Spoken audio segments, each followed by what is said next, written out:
Welcome back to educator.com. This is the lesson on the heart. When we look at the anatomy of the heart, there are several layers that we need to consider. The pericardium is technically not the heart itself, but what you can see here is it's kind of cut away. You see it says pericardium cut away, is this connective tissue sac that in a person's thoracic cavity, if you were to open them up, you would see it almost looks like saran wrap, more opaque than that, but around the entire beating heart. And that particular connective tissue sac is not only protecting the heart and giving it some extra layered cushioning, but in between the pericardium and the surface of the heart itself is fluid. And that's providing lubrication. Think of it as like, the engine of your car. Without oil in the engine, with all those moving parts that are metal on metal, it wouldn't work quite as well. There'd be too much friction. So having that fluid in between the inside of the pericardium and the surface of the heart, very important. The epicardium, remember epi means superficial when we're talking about organs on the outside. The epicardium is the actual surface of the heart, very thin in terms of the rest of the layers. When we go deeper, the myocardium, the thickest layer of the heart by far, is all that muscle, that cardiac muscle, very thick. If you've ever cut into a sheep heart or cow heart, which would be a lot bigger in some kind of dissection lab, the myocardium is very thick. And it's important. You want it to be strong, you want it to last a lifetime and do the job of making blood move. The endocardium is that inner layer, the deepest layer of the heart tissue. It's very smooth, like a slip and slide. Very smooth, made of epithelium, and you can call it endothelium because it's very deep. That's what the blood itself is slipping and sliding along. And you want it to be smooth. If the endocardium was rough, it would damage or rupture too many red blood cells. So you want it to be nice and smooth for this process to work properly. Atria and ventricles are the main chambers of the heart. You can see here, this is the right atrium. From this view, it's hard to see the left atrium. It's over here. They say auricle of the left atrium. That's just the little corner of it. If we turn the heart slightly, you would be able to see the left atrium a lot better. But those are the most superior, smaller chambers of the heart. If we go deeper, you would see the right and left ventricle, larger chambers. The way that I keep it straight in terms of right and left is you just got to keep in mind that this is from the point of view of the person whose heart this belongs to. From my point of view, if you looked at the heart, my left ventricle is on that side. Now I know it's your right, but we got to keep in mind it's from the point of view of the subject. So that's why even though in the left side of the drawing, this is called the right atrium, the right ventricle would be in here.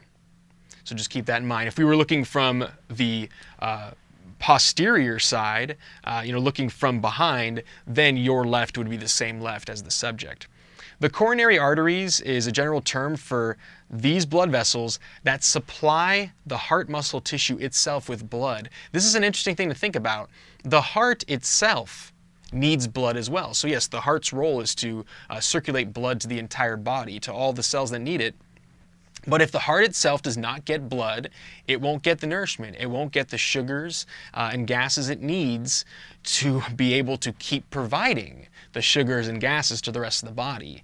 So the coronary artery is very important. You have blood flow coming out of the inside of what's called the aorta to get all of that blood inside of those muscle fibers. If you get a clog, if you get a blockage in the coronary arteries, you can get a heart attack. There are arteries and veins coming out from the top portion, the superior portion of the heart. The major one is the aorta.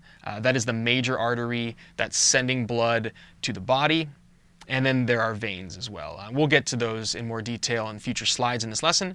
And lastly, fat. All of this yellow stuff, yeah, that's lipid, that's fat. And you're gonna see it on the surface of the heart. You're also gonna see it around the outside of the heart, especially around the pericardium, as a cushioning. You wanna cushion it in the thoracic cavity. It's a very precious organ. You don't want it to get damaged, so having some of that fat is a nice little buffer, cushion.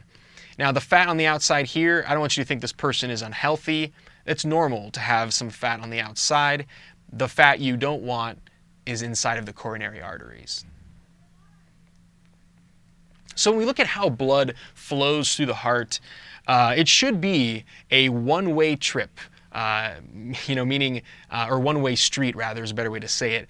You do not want backflow, and we'll talk more later about what the backflow is and how that happens. When we start with blood coming back from the body into the heart, it's the vena cava that's taking blood from above the heart, from below the heart, back into it. And you want the blood going back in the heart so it can send it to the lungs, where you can exhale CO2 that's accumulated in the blood, get O2 back in the blood, and then send that back out to the body. So the vena cava is here and here. You can see it's on the right side of the heart. Remember, the right is actually your left when we're looking at this person's heart. This is the inferior vena cava, which is taking deoxygenated blood, has more of a blue look to it, from all of those veins that are below the heart, taking all that back into this chamber. And then this is the, of course, superior vena cava, taking deoxygenated blood from the areas above the heart into this chamber. This is the right atrium.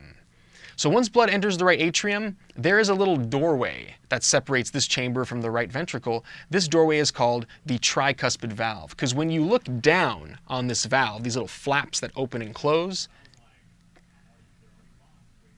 it looks like this, kind of like a Mercedes symbol. This is a cusp, this is a cusp, and that's a cusp. So all these flaps, there's 3 of them. That's why it's a tricuspid valve. The right ventricle, larger chamber, if that tricuspid valve opens and this chamber contracts or squeezes, blood's going to enter into here. And you can see that associated with each of the valves are these little strands called chordae tendineae. I'll tell you more about those in a bit.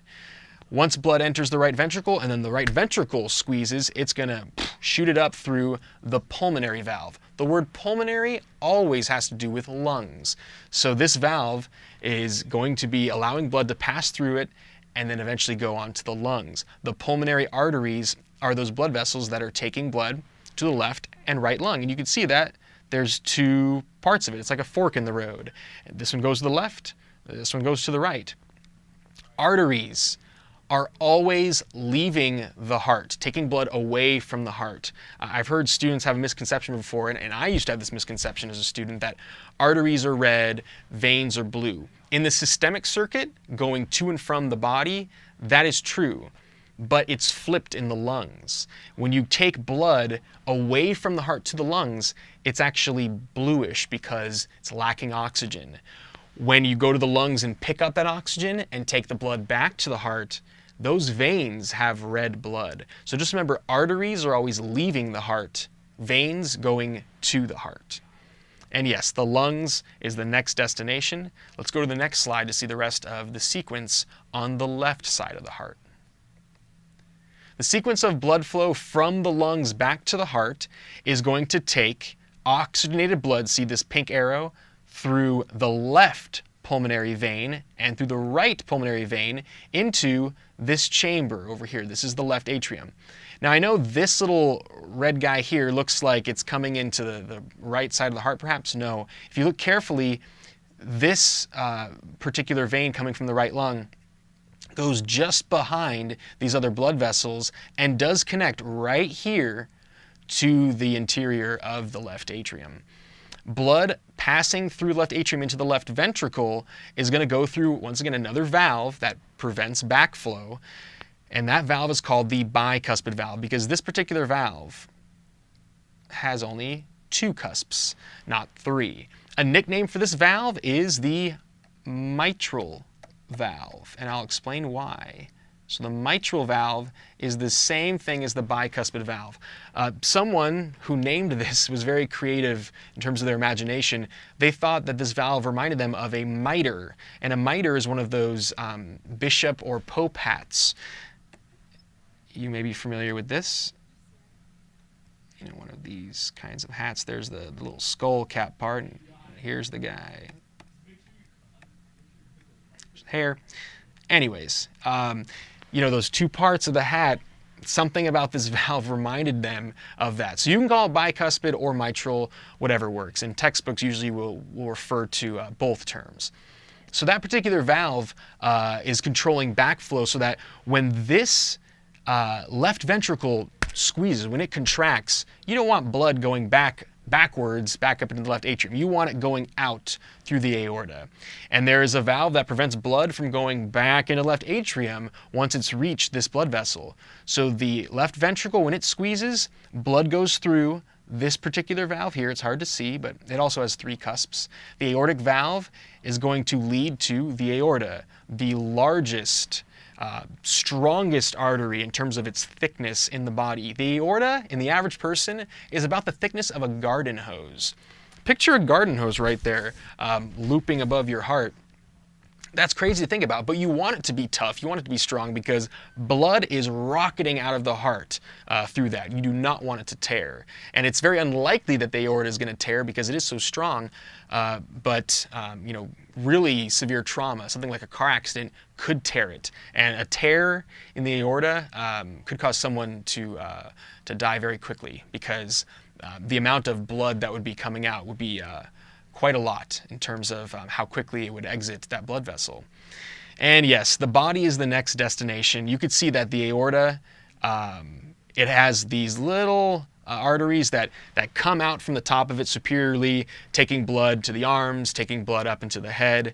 And then the rest of the blood goes down what's called the descending aorta, which goes behind the heart and is going to split up into all the major arteries going to the rest of the body. I have this simplified blood flow diagram that I drew because when we look at the heart and how twisty and turny it is, sometimes it's hard to remember what leads to what. And I'm going to give you some hints and abbreviations here that will help. So I'm going to use blue for the left side. Keep in mind this is a boxy depiction. This is not anatomically accurate in terms of the space involved, in terms of the angles and such. But the sequence is going to still be the same. Here is the superior vena cava. Here is the inferior vena cava. And that's going to be taking blue blood, deoxygenated blood, back into the heart. That's why I'm using blue here. So they both lead into here. Here is the right atrium. And of course, this little doorway is the tricuspid valve. That leads into the larger chamber that's inferior to the right atrium, the right ventricle. And here's a hint for remembering what side the tricuspid valve is on. TV, RV. You can watch TV in your RV. Huh? So that's the way that you can remember it. The tricuspid valve is preventing backflow from the right ventricle into the right atrium.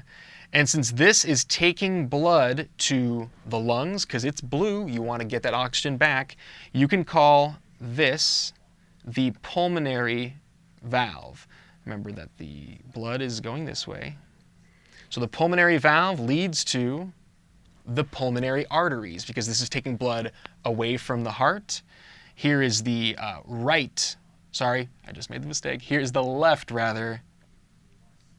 pulmonary artery, and here's the right pulmonary artery. So that blood goes to the lungs, gets rid of the CO2 that's in it so you can exhale it, picks up the oxygen. When that oxygen attaches to hemoglobin, which you're going to hear more about in the blood lessons, it becomes red. So how do we get back into the heart? We're now on the superior left side. This would be the left pulmonary vein, and over here, because it's going kind of behind the heart into this region of the atrium, this would be the right pulmonary vein. And both of those blood vessels lead into, of course, LA, the left atrium. And remember, this one's not tricuspid like over here. It only has 2 cusps. So this is the bicuspid valve, also known as the mitral valve. And down here is the left ventricle. This is the largest chamber in the heart. It's slightly larger than the right ventricle. Depending on what anatomical image you see with cross sections through it, depending on how anterior or posterior they are, sometimes the right ventricle will appear larger, depending on what angle and what part of the heart you're cutting through, but left ventricle, slightly bigger than the right ventricle. And of course, the blood flow comes into here, comes through here, and then it's going to go up. Once the left ventricle contracts, this is the aortic valve, and that takes blood into the aorta. And you know what? I should have done that a little further down, but now I just did. The blood going through here, if you kind of think of how the aorta comes up and has that little loop that goes down, this looks like an A. If you look at how the left pulmonary artery kind of goes in front of it. So that's a nice way to remember that A for aorta, that major blood vessel taking oxygenated blood to the entire body. And remember, there's also arteries that branch off from the top. So there's a simplified blood flow diagram for you. When we look at heartbeats and the valves and how the actual sound of the heart corresponds to the valves closing and opening, a lot of textbooks will refer to the bump, bump, bump, bump, bump, bump as lub-dub, lub-dub, lub-dub, lub-dub. And the sound is actually corresponding to the valves closing. Lub-dub, lub-dub, lub-dub, lub-dub. Looks like a dance or something. Lub-dub, lub-dub. The first sound is actually these valves closing. So the lub is these two. These are known as atrioventricular valves or AV valves. And the way to remember that is they are separating the atria and the ventricles. Atria, ventricles. So atrioventricular valves separate the A and the V. That's why they are AV valves. Bicuspid and mitral, or bicuspid and tricuspid. The other two, the pulmonary valve and the aortic valve, are semilunar valves, named after like kind of a half moon term. So semilunar valves is these two. And so these close together and these close together. And you can see that when the AV valves are open, these are going to be closed. When these are open, these are going to close. This picture, by the way, if you're wondering which one is it, is the aortic valve. But you know what? The tricuspid and pulmonary valves look very similar. So think about it this way. The lub, start with the valves that are kind of higher up, or higher up's not the best term, but the ones that happen kind of first in terms of thinking about blood coming in. So remember, blood coming into the heart on either side, it's going to pass through these valves first. So think about them closing first in terms of this sequence of lub and dub.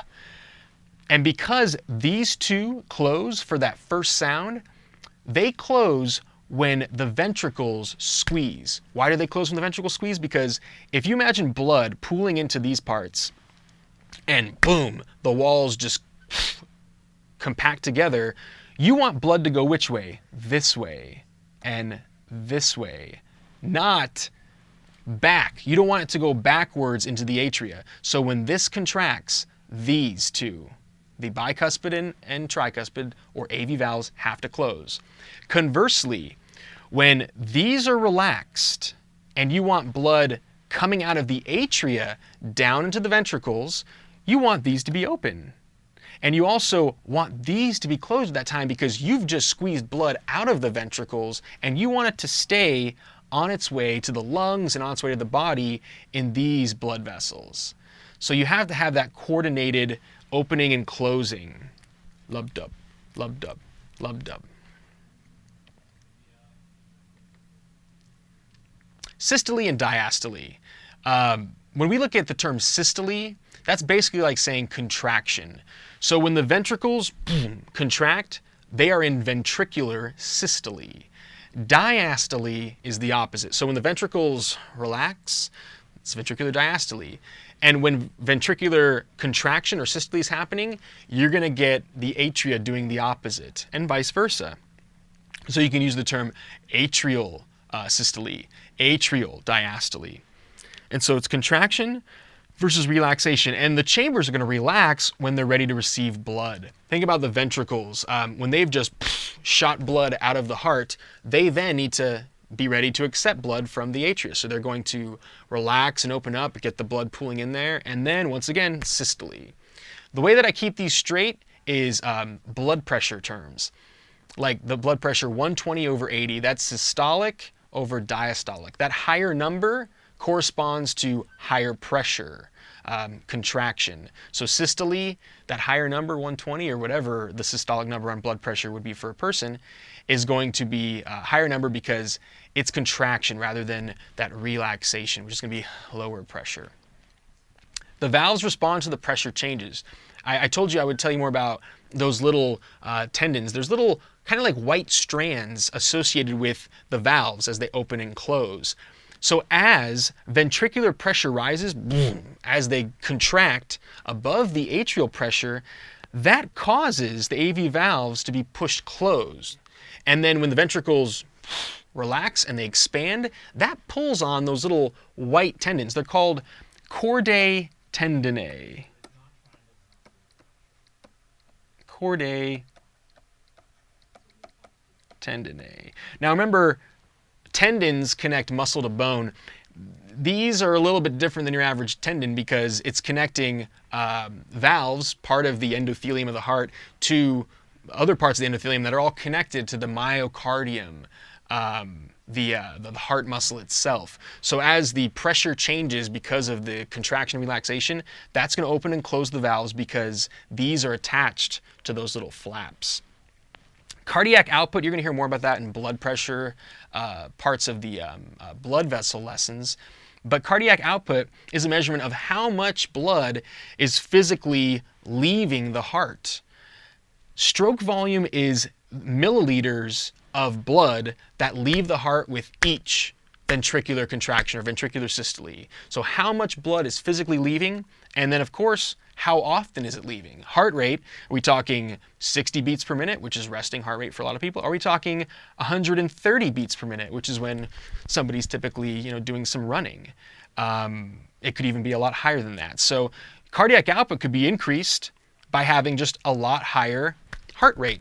Just having your heart beat faster, the amount of blood coming out of the heart would increase, of course. But if you can increase stroke volume, you don't have to have as much of a heart rate increase. So how do you increase stroke volume? Exercising. Lots and lots of exercising.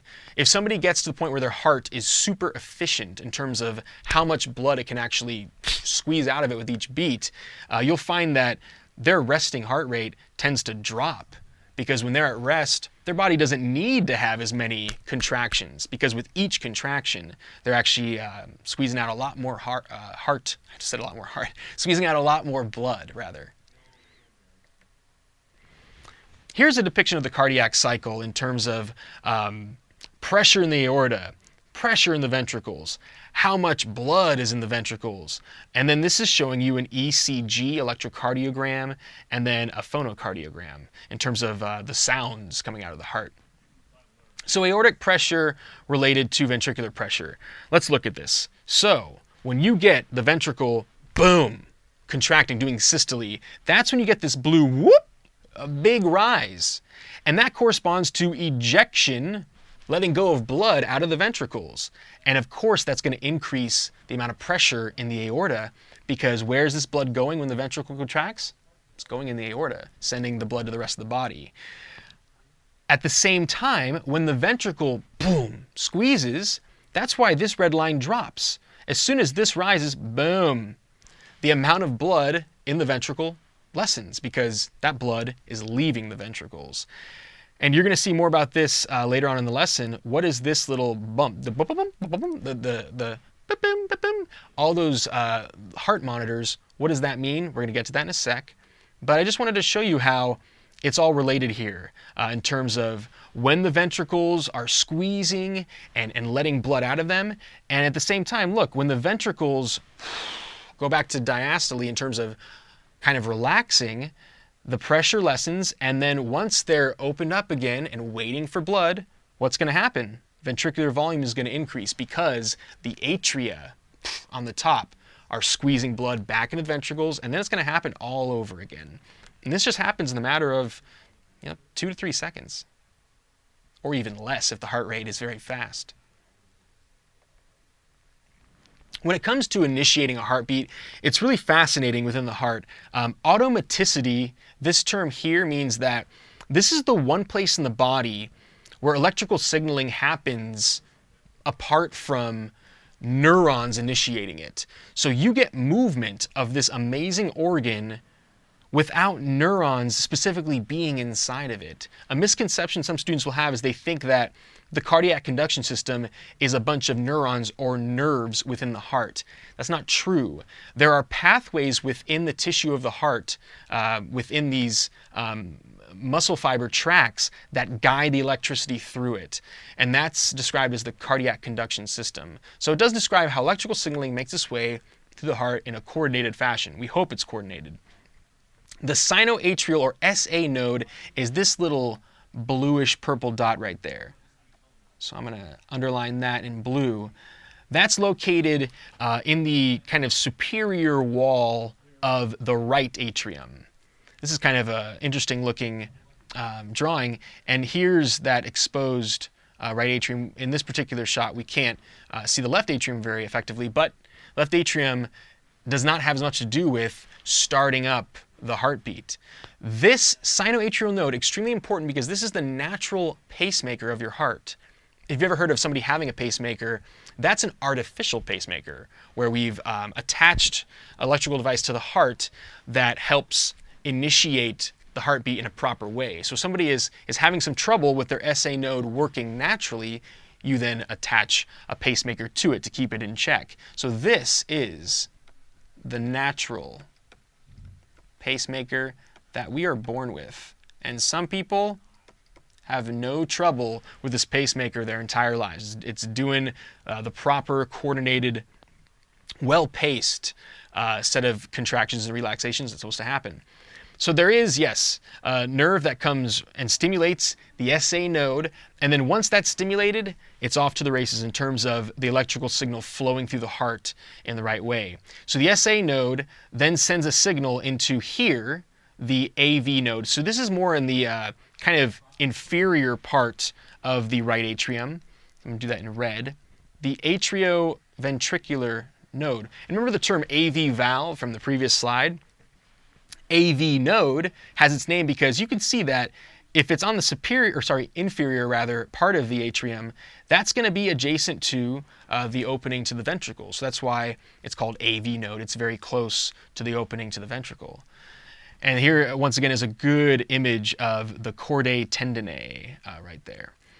The AV bundle then takes the signal down through the septum, meaning the border between the left ventricle and right ventricle, and it extends in what are called Purkinje fibers. So all these little fibers that are kind of innervating the muscle fibers of the ventricles, named after Dr. Purkinje, and those Purkinje fibers, when the electrical signal goes through all those, you get the ventricles, the left and right, contracting at the same time. At least they're supposed to. And if you're wondering about, well, what about the left atrium? Because of signals going through the SA node, it's able to simultaneously stimulate through these little tracts, the atria contracting at just about the same time. And so this sequence is able to get the atria and ventricles contracting in a coordinated fashion to make sure that blood is flowing properly and efficiently through the heart. An EKG or ECG stands for electrocardiogram. So the English abbreviation would be ECG. EKG comes from the German for cardio. You can use either one. EKG and ECG is the same thing. This is a measurement of the electrical events within the heart. And when we look at one single boop, boop, there are a few different points. They call them waves. The P wave, let's do that in red, right here. This has to do with the atria being depolarized. And depolarization of the atria is going to make it do atrial systole, that contraction. So here is atrial depolarization. So that is going to make the left and right atria contract. And you notice it's a little hump. It's a little change in the electricity ending up flowing through that part compared to this, because the QRS, that's the ventricles. So you ever wondered, why is this bump not as high? Well, ventricles, much larger in terms of them being this holder of blood and like a muscular chamber that's going to be in a much stronger way squeezing blood out of the heart. And so the size of those ventricles and the amount of electricity flowing through them is going to be a bit bigger. So the QRS complex, that as a whole, from this point up here and down, this is ventricular depolarization, all of this.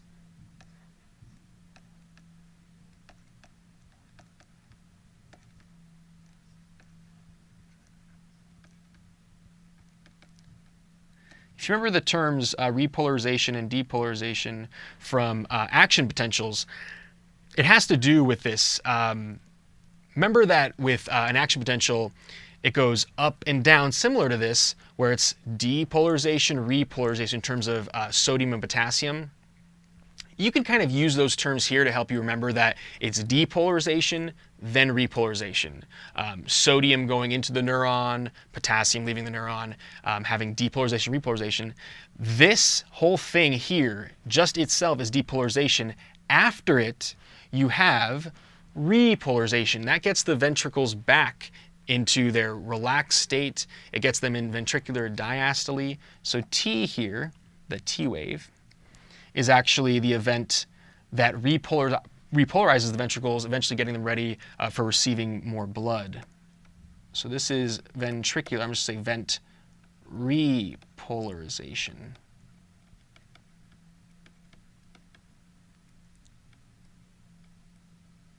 If you're wondering, what happened to atrial repolarization? I don't see that here.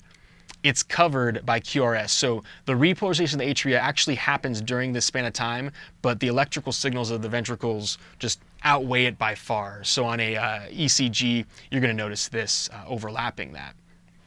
So in terms of arrhythmias, I want to show you how this ECG reading can vary and how a doctor can interpret it in terms of what's going on within the heart.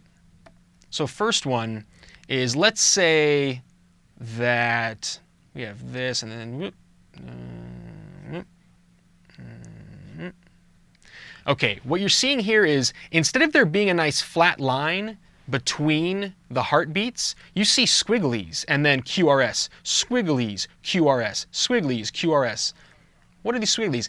That's called atrial fibrillation. The atria, instead of having nice coordinated contractions and relaxations, they're kind of not doing it very well.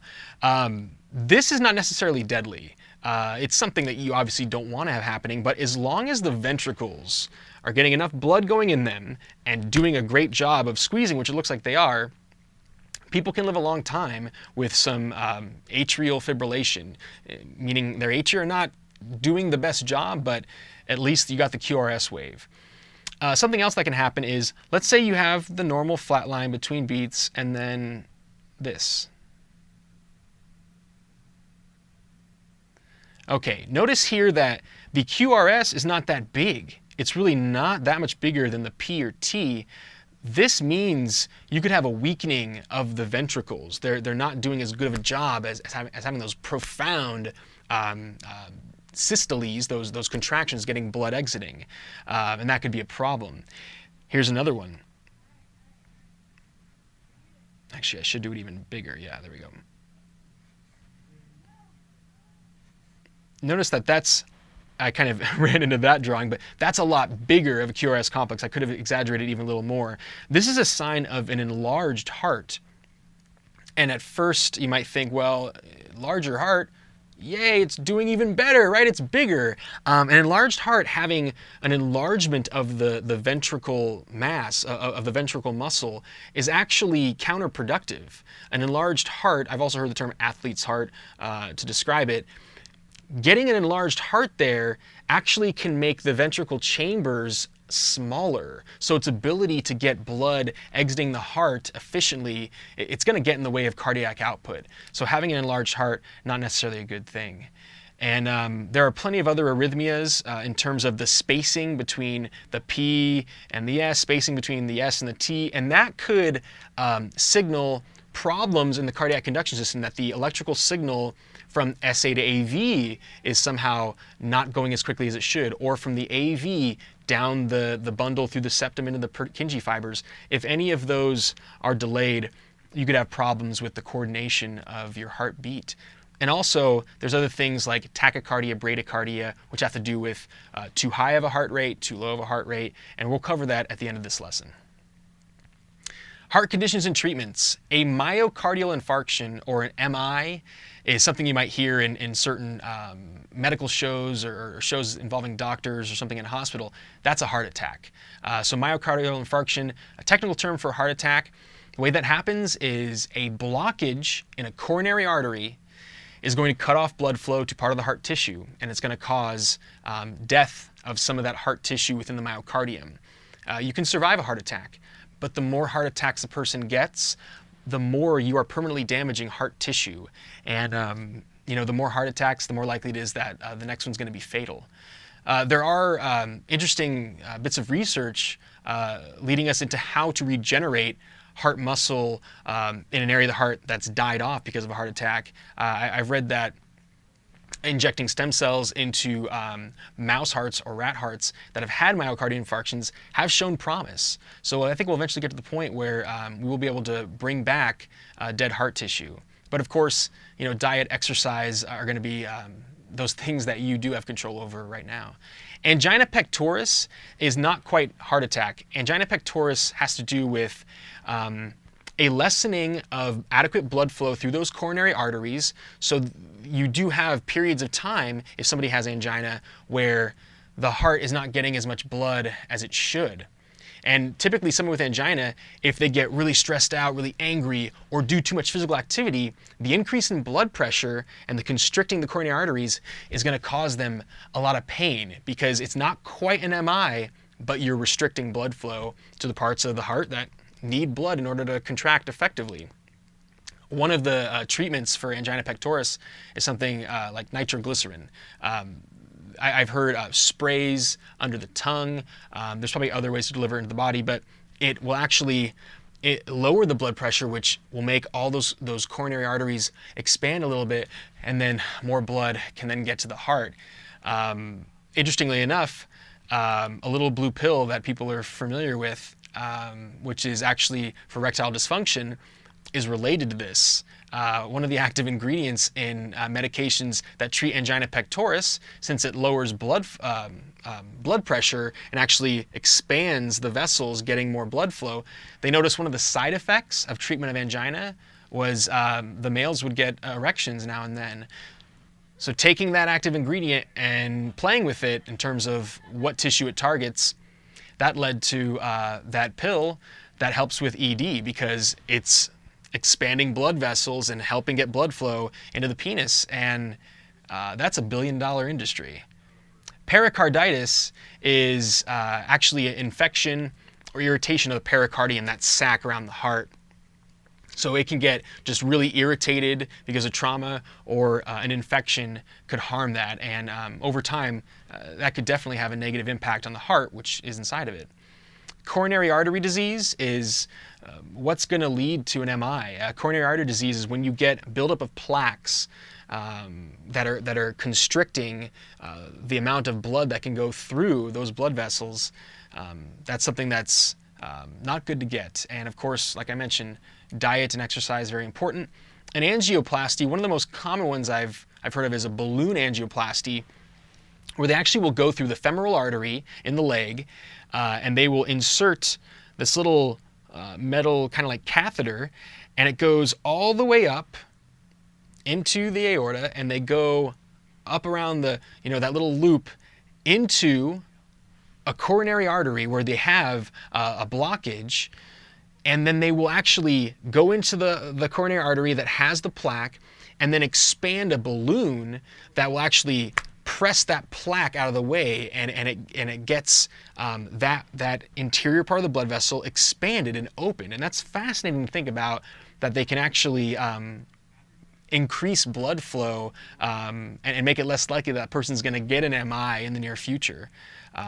So it's something that's not a permanent fix. You know, if that person continues to eat a high-fat diet, especially high-saturated fat, and doesn't exercise, they're going to get that buildup of plaque again. It's not going to cure the problem.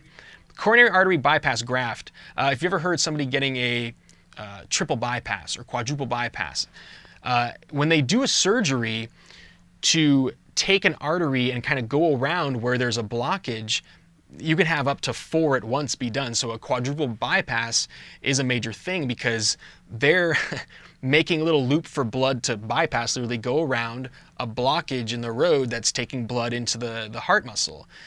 And that graft can definitely extend someone's life significantly.